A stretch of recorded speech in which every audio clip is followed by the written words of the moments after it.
Buenos días, mi nombre es Noelia Rojas, soy enfermera, profesora de la Escuela de Enfermería de la Pontificia Universidad Católica de Chile. Y hoy día hablaremos respecto de cómo cuidar a la familia de los pacientes COVID-19 en las unidades de cuidados intensivos.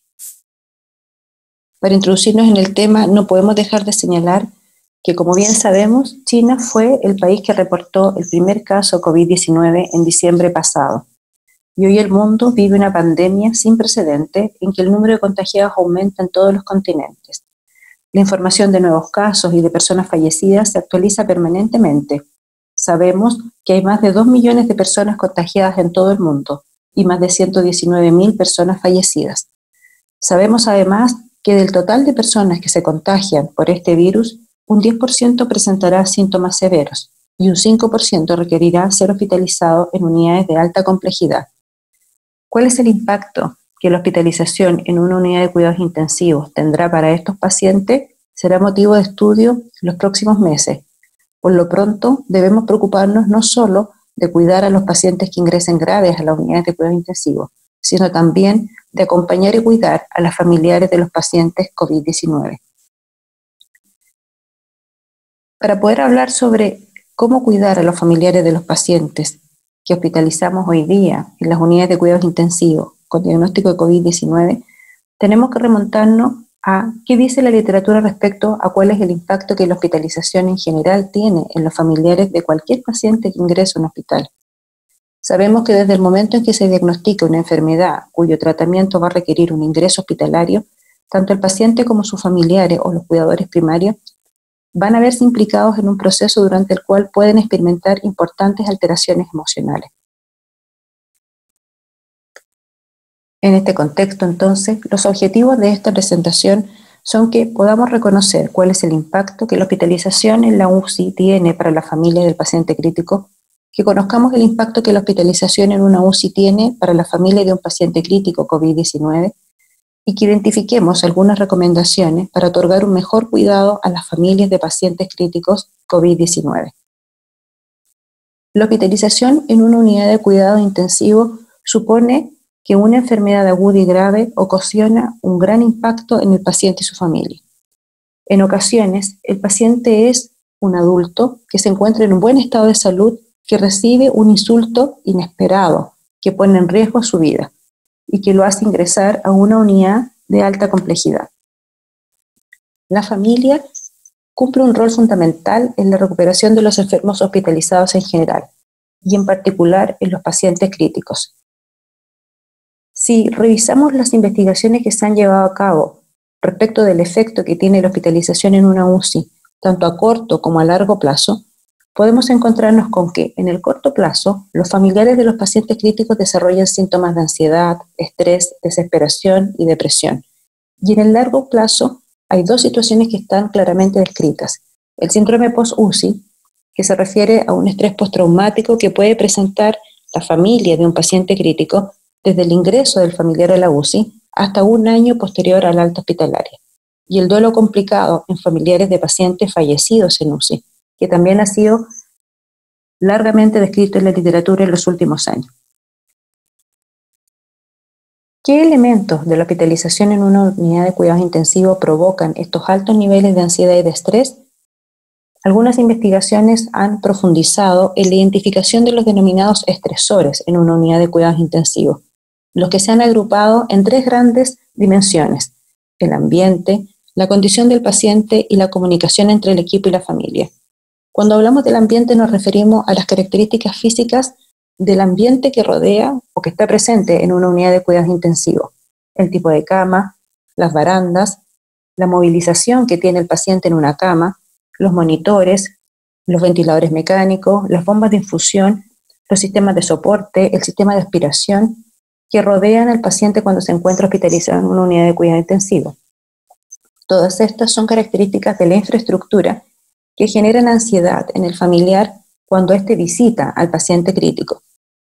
La propia condición del paciente, el ver al ser querido invadido con tubos, drenajes, con tensiones que le imposibilitan la movilización de sus manos o que le imposibilitan la posibilidad de hablar, generan ansiedad, angustia, preocupación en el familiar que accede a la visita, y las dificultades propias de la comunicación entre el equipo y la familia. El familiar se ve afectado por la falta o por la dificultad que muchas veces experimenta de poder comprender la información que el equipo de salud entrega en el momento de la visita. La falta de conocimiento en el área de la salud y la falta de entendimiento respecto de la terminología específica que el equipo de salud utiliza generan mayores niveles de angustia y mayores niveles de ansiedad en los familiares de los pacientes críticos. Estas fuentes de estrés pueden ser resumidas en que se presentan como factores estresantes entonces en una unidad de cuidados intensivos, las dificultades en la comunicación entre familiares y pacientes, el propio significado de estar en la unidad de cuidados intensivos, el no conocer al equipo de salud, el no poder hablar con el médico. Las anteriores entonces son factores que con frecuencia condicionan y determinan que el familiar de un paciente crítico se sienta cada vez más ansioso y cada vez más angustiado cuando va a visitar a su familiar a una UCI. Esto hace que los familiares no se sientan con libertad para poder verbalizar sus dudas y temores. Y a ello se asocia que las enfermeras con frecuencia perciben que la información que deben entregar a los familiares de los pacientes críticos debe estar centrada en dar cuenta de los cambios y de la evolución clínica que el paciente tiene, y por lo tanto centran la información que entregan en cambios biológicos. Pero para los familiares, los problemas que se presentan, dado a la condición de gravedad que tiene el familiar querido en la UCI, se asocia a aspectos psicológicos, sociales y culturales, que en ocasiones entonces el equipo de enfermería no logra comprender. Esto hace que el familiar sea incapaz de explicar sus necesidades, lo que se traduce en una falta de feedback entre la familia y la enfermera. La literatura al respecto es consistente en señalar que cuando el familiar es incapaz de explicar sus necesidades y se produce esta falta de feedback, se produce un deterioro en la relación enfermera-paciente y enfermera-familiar. Y la literatura en este punto señala que las necesidades de los familiares son esenciales y cuando son consideradas alivian y reducen de manera inmediata la angustia de la familia. El reconocimiento de las necesidades de los familiares del paciente crítico impactan positivamente en la experiencia, por lo tanto, durante y después de la hospitalización. Particularmente, las necesidades de la familia fueron descritas hace más de 20 años por investigadoras norteamericanas, Molter y Leske, quienes desarrollaron un instrumento para poder reconocer cuáles son las necesidades de los familiares de los pacientes críticos. Estas necesidades se han agrupado en 5 grandes dimensiones y han sido estudiadas en diversas partes del mundo. Los estudios han demostrado que las necesidades más importantes que los familiares de los pacientes críticos presentan cuando tienen a un ser querido hospitalizado en la UCI se agrupan en las siguientes dimensiones: información, necesidad de seguridad, necesidad de apoyo, necesidad de proximidad, necesidad de comodidad. En una situación habitual de una unidad de cuidados intensivos, como la que se presenta en la imagen, donde se encuentra un paciente rodeado de su familia, pero también del equipo de salud, la enfermera se pregunta entonces, ¿cómo yo logro satisfacer las necesidades más importantes que tiene la familia? Las estrategias tradicionales que se han utilizado en diversas partes del mundo para poder satisfacer estas necesidades y que han demostrado alguna efectividad son, por ejemplo, la ampliación y la flexibilización de los horarios de visita, lo que permite que el familiar pueda acceder en horarios más libres a visitar a su familiar enfermo. La presencia de un facilitador de comunicación en las unidades de cuidados intensivos, alguien que pueda ir informando periódicamente a la familia de cuál es el estado, la condición de salud de su familiar querido. La participación de la familia en reuniones familiares periódicas, es decir, que el equipo de salud se reúne con la familia y puede conversar respecto de la evolución del paciente crítico. La elaboración y la entrega de folletos educativos que permiten a la familia comprender cómo funcionan las unidades de cuidado intensivo y cuáles son las técnicas, los procedimientos y los horarios en que se realizan algunos puntos importantes del cuidado del paciente crítico. Y la presencia de familiares en rondas de equipos de salud. Todas estas estrategias que tradicionalmente pueden ser aplicadas en distintas unidades de cuidado intensivo han ido demostrando efectividad para poder abordar las necesidades de los familiares y por lo tanto permiten que en el contexto de una unidad de cuidados intensivos, si bien el paciente se encuentre grave, el familiar pueda estar presente, tomar la mano y sentirse más cerca de este ser querido que se encuentra en una condición grave. Pero ¿qué ocurre con las necesidades de la familia en el contexto de la pandemia por COVID-19? Imagen como la anterior, la vemos reemplazada por esta otra imagen, donde la necesidad de establecer un distanciamiento físico imposibilita la posibilidad de que la familia, ¿cierto?, acceda con mayor frecuencia a visitar a su ser querido. En ocasiones nos vamos a encontrar con familiares que por una propia forma de poder cuidarlos, ¿verdad?, ellos van a tener que estar en una situación de cuarentena en su domicilio y no van a poder visitar siquiera a su ser querido. O las normas hospitalarias van a establecer la prohibición de que acceda a la familia o que estos pacientes graves tengan visita. ¿Qué hacer entonces? El desafío actual es poder trabajar de forma organizada y cooperativa en implementar estrategias con el objetivo de disminuir el impacto de la crisis y preparar a los familiares para la toma de decisiones que la estadía de un familiar en la UCI implica. Pero también el desafío actual está en tomar los mejores ejemplos de intervenciones que hayan resultado efectivas en otros países. Las siguientes son un listado de recomendaciones basadas en revisiones de literatura, en experiencias reportadas actualmente por enfermeras en el mundo, pero también en experiencias locales que han dado cuenta de algunas intervenciones que al realizarlas permiten disminuir los niveles de ansiedad, de estrés en los familiares de los pacientes críticos que hoy tenemos hospitalizados en las unidades de cuidados intensivos por COVID-19. Si pensamos que hoy el familiar no puede estar cerca de su ser querido hospitalizado en la UCI, y más bien la forma de comunicación es a distancia, mediante un teléfono, mediante videoconferencia, ¿cómo podemos hoy día, cómo pueden hoy día las enfermeras del mundo lograr satisfacer este grupo de necesidades, ¿verdad?, de las que nos hablaban las investigadoras norteamericanas? Este es el desafío. ¿Cómo lograr satisfacer necesidades de información, de seguridad, de apoyo, de proximidad, de comodidad, mediante el distanciamiento que hoy día la pandemia nos exige? Para poder responder a esa gran pregunta, tal vez deberíamos hacernos algunas preguntas pequeñas o más acotadas. Por ejemplo, pensar en ¿cómo se debe entregar entonces la información en una situación de pandemia? ¿Cómo podemos acercarnos? ¿Cómo hacer que los familiares que están lejos y que no pueden visitar a su familiar por restricciones físicas, ¿verdad? ¿Cómo podemos hacerlos sentir más seguros? ¿Cómo podemos hacer que se sientan acompañados? ¿Y qué podemos hacer frente a situaciones que podrían darse en una situación de pandemia como la que se vive hoy día en términos de los casos de fin de vida? ¿Cómo entregar la información?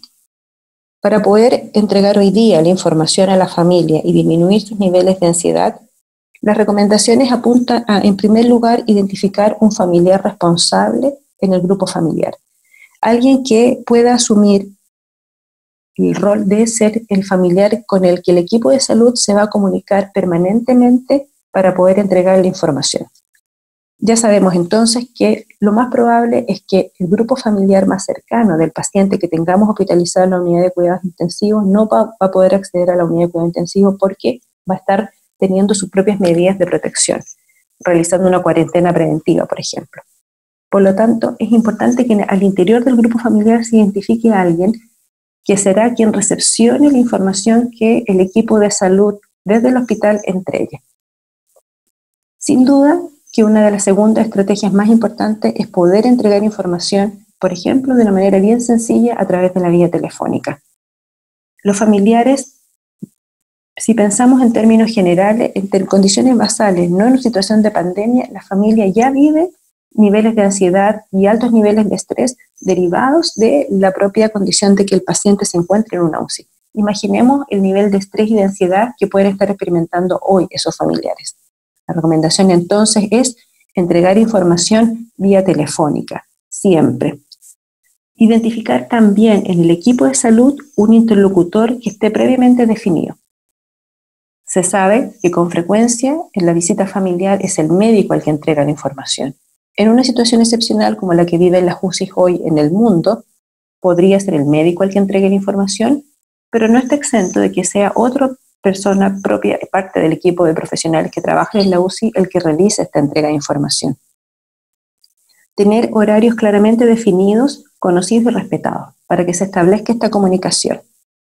Registrar la información que se entrega. Es importante dar continuidad a la información que se entrega. Por lo tanto, quien realice la entrega de información a la familia, por el medio que sea, debe registrar el tipo de información que se entregó, de manera de ir aportando diariamente nueva información a esta familia.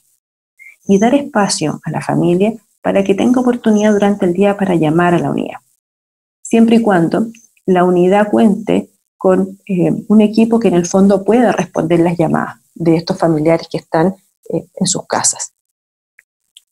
¿Qué características específicas tendría que tener la información que se entregue? La información que se entregue debe ser entregada mediante un lenguaje que sea comprensible. Evitar principalmente los tecnicismos. Ya hemos entendido que una de las principales fuentes de estrés en los familiares de los pacientes críticos está dada por las dificultades para comunicarse con el equipo de salud. Tenemos que ponernos en el lugar del otro y por lo tanto poder comprender que el familiar que está al otro lado de la línea telefónica no comprende la terminología con la que con frecuencia los profesionales en una UCI se expresan para referirse a la evolución clínica de un paciente. La información debe ser actual, debe ser precisa y responder a las preguntas que la familia tenga. Y además debe demostrar preocupación de parte del equipo de salud. Siempre además se recomienda que en el momento de entregar información se dé espacio para que la familia pueda hacer preguntas y estas preguntas deben ser respondidas. ¿Mediante qué métodos o mediante qué técnicas se puede entregar esta información? ¿Cómo entregar la información? La tecnología hoy día nos permite el uso de dispositivos electrónicos como el de la imagen, que muestra cómo un familiar se comunica a distancia con su paciente crítico. Tenemos que considerar entonces la posibilidad de realizar videollamadas, llamadas telefónicas, por ejemplo, para que el familiar pueda, si es posible, comunicarse con el paciente que está hospitalizado en una unidad de cuidados críticos.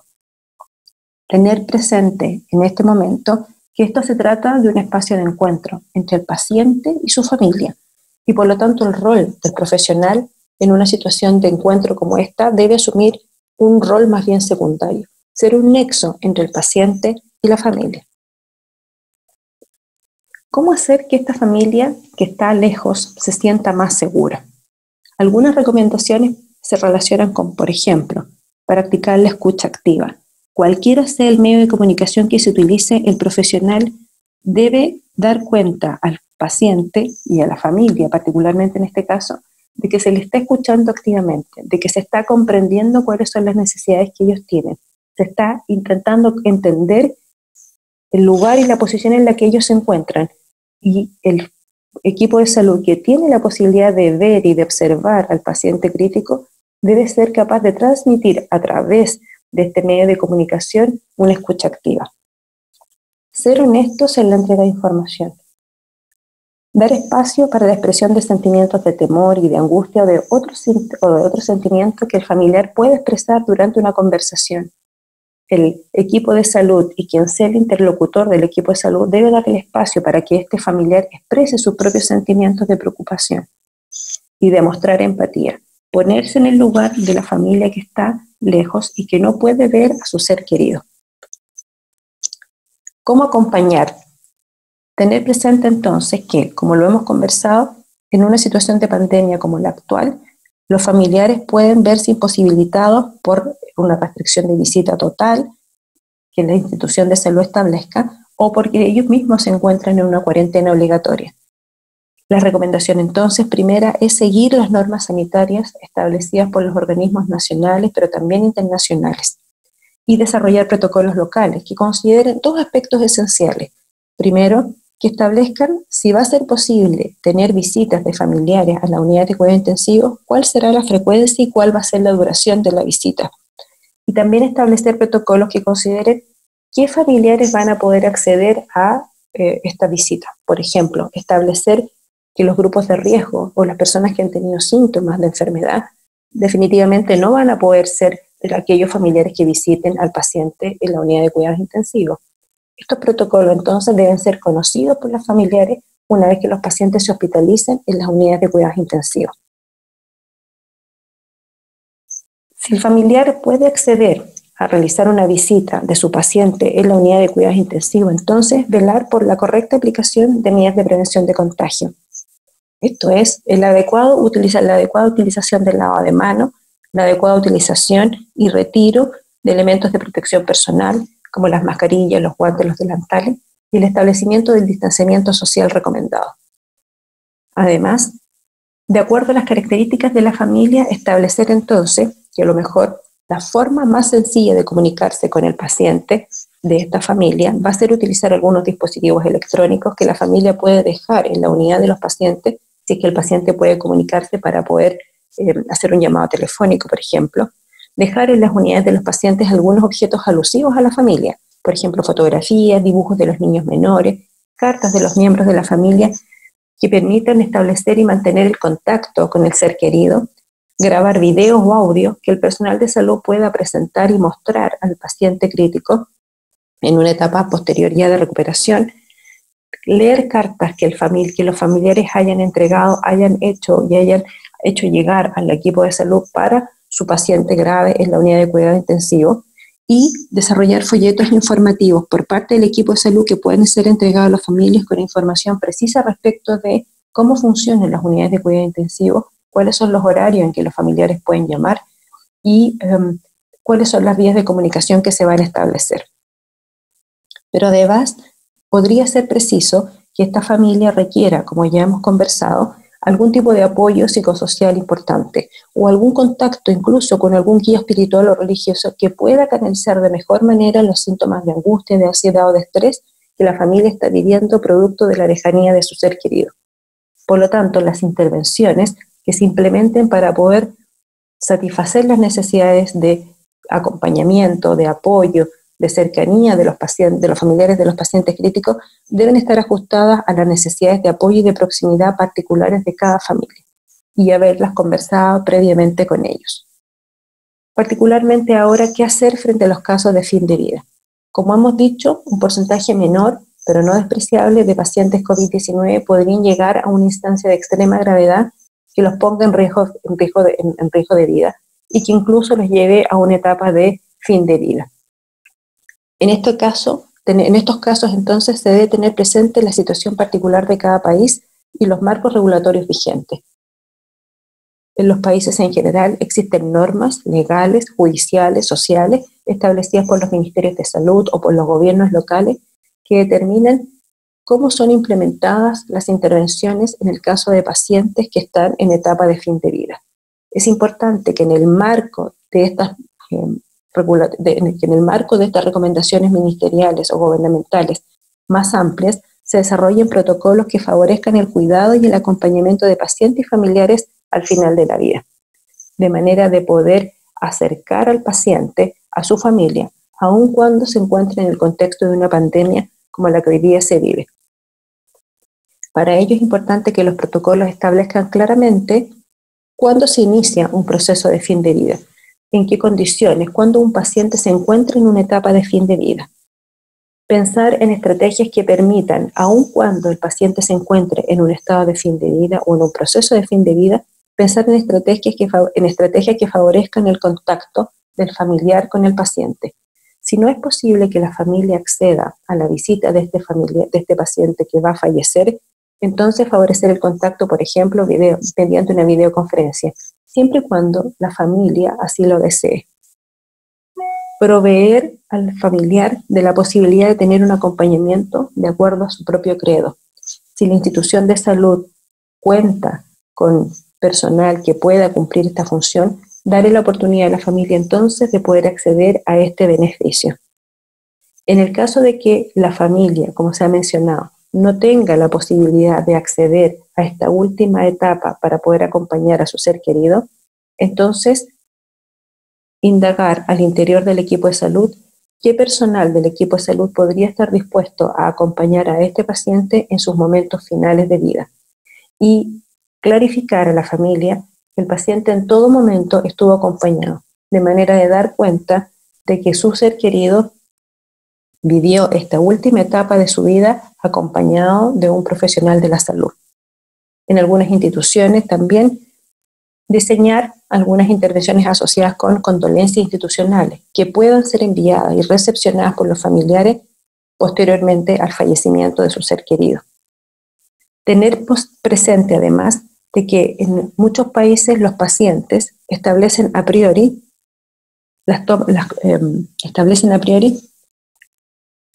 algunas declaraciones respecto de cómo quieren vivir estas últimas etapas de su proceso de vida y por lo tanto tener presente la posibilidad de implementar toma de decisiones compartidas respecto de fin de vida y la implementación de medidas ordinarias y extraordinarias de acuerdo a la condición clínica y al pronóstico.